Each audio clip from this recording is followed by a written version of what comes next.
Sebuah penelitian berjudul Beauty and the Labor Market yang dilakukan oleh Daniel Hamermesh dan Jeff Biddle dalam jurnal The American Economic Review mengungkapkan fakta bahwa terdapat korelasi antara kecantikan dan penghasilan. Kecantikan dalam penelitian tersebut diukur dengan survei responden terhadap foto wajah yang diperlihatkan kepadanya. Responden diminta untuk menilai kecantikan dengan skala 1 sampai dengan 5, di mana 1 adalah tidak cantik dan 5 adalah sangat cantik.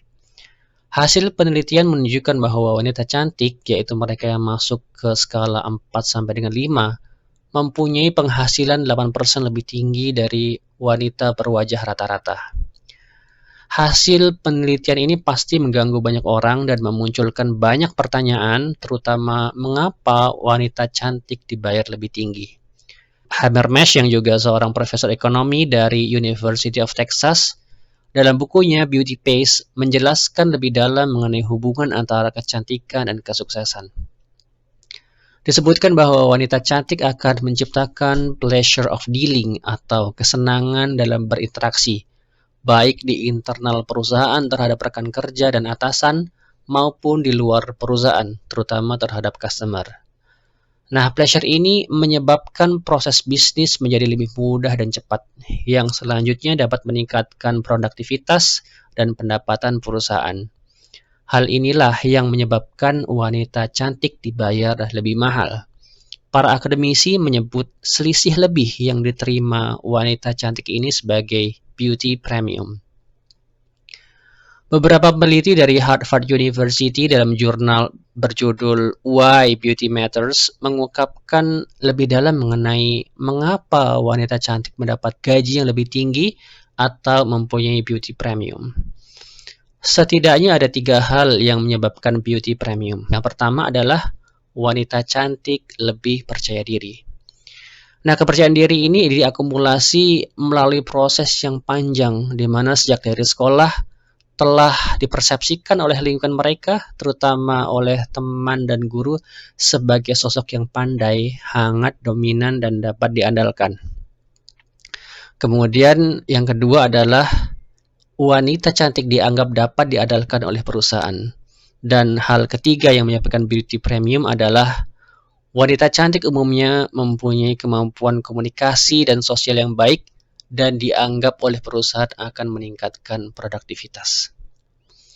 Beberapa temuan lain yang menyebabkan wanita cantik lebih mudah meraih kesuksesan diantaranya, pertama, wanita cantik memiliki nilai yang lebih bagus di kampus. Sebuah studi pada tahun 2015 menganalisis 77.067 foto identitas mahasiswa yang kuliah di Metropolitan State University of Denver. Para peneliti meminta sukarelawan untuk menilai seberapa menarik mahasiswa tersebut dengan skala 10 poin. Setelah menilai setiap mahasiswa, peneliti menemukan bahwa wanita yang dianggap lebih cantik memiliki nilai rata-rata yang lebih tinggi. Yang kedua, wanita cantik lebih mudah mendapatkan pekerjaan. Sebuah studi pada tahun 2013 dengan sampel sebanyak 10.000 CV dan foto dikirimkan untuk melamar pekerjaan dengan tujuan untuk menganalisis tingkat panggilan interview. Hasil studi menunjukkan bahwa tingkat panggilan untuk interview rata-rata adalah 30% dari semua CV, namun wanita cantik memperoleh tingkat panggilan untuk diundang interview lebih tinggi, yaitu sebanyak 54%. Ketiga, wanita cantik lebih mudah melakukan negosiasi kepada laki-laki. Menurut studi yang dilakukan oleh Zhejiang University School of Management di China, laki-laki cenderung akan menerima beberapa poin dalam negosiasi dengan wanita cantik meskipun kurang menguntungkan baginya. Kemudian yang keempat, wanita cantik lebih sukses dalam karir. Profesor Dario Maestripieri mengatakan wanita cantik dan pria tampan mendapat pekerjaan dan promosi jabatan lebih cepat, serta bekerja di perusahaan besar dan berpengaruh berdasarkan sebuah penelitian bahwa CEO dari perusahaan yang lebih besar dan lebih sukses dinilai lebih menarik secara fisik daripada CEO dari perusahaan yang lebih kecil. Kemudian yang keempat, wanita cantik lebih leluasa memilih calon pasangan. Penelitian yang dipublikasikan dalam Quarterly Journal of Economics menyimpulkan bahwa wanita cantik lebih leluasa untuk memilih pasangan yang mempunyai potensi untuk sukses secara materi. Nah, setelah mengetahui bahwa wanita cantik cenderung lebih sukses dalam karir dan keuangan, apakah kita berpikir bahwa dunia sangat tidak adil? Hamermesh memberikan komentar terkait hal ini. Dia bilang, kecantikan tidak berbeda dengan sifat bawaan lainnya, seperti kecerdasan, kekuatan fisik, kemampuan musik atau seni, yang membuat mereka lebih unggul bagi perusahaan.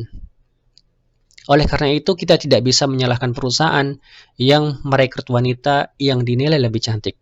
Sebagaimana kita tidak bisa menyalahkan perusahaan yang merekrut calon pekerja yang dinilai lebih pintar. Lalu bagaimana agar wanita bisa lebih cantik, sehingga memperoleh berbagai privilege dan kemudahan? Tentu bisa salah satunya dengan operasi plastik. Namun, menurut Hamermesh, meskipun bisa mengubah wajah menjadi lebih cantik, namun keuntungan yang didapat dari operasi plastik mungkin tidak signifikan, karena biaya operasi yang mahal, penderitaan dan konsekuensi yang ditanggung akibat operasi plastik juga besar. Selain itu, apresiasi mungkin saja sedikit karena kecantikan yang diperoleh tidak original.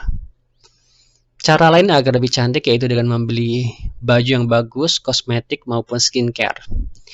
Namun berbagai upaya itu dinilai tidak signifikan untuk merubah wajah menjadi lebih cantik. Kajian yang dilakukan oleh Hamermesh mengungkapkan bahwa berbagai upaya tersebut hanya mampu menaikkan derajat kecantikan dari level 3.31 ke 3.36 dengan skala kecantikan 1 sampai dengan 5. Jadi, apa yang harus kita lakukan untuk bisa berkompetisi dengan mereka, para wanita cantik?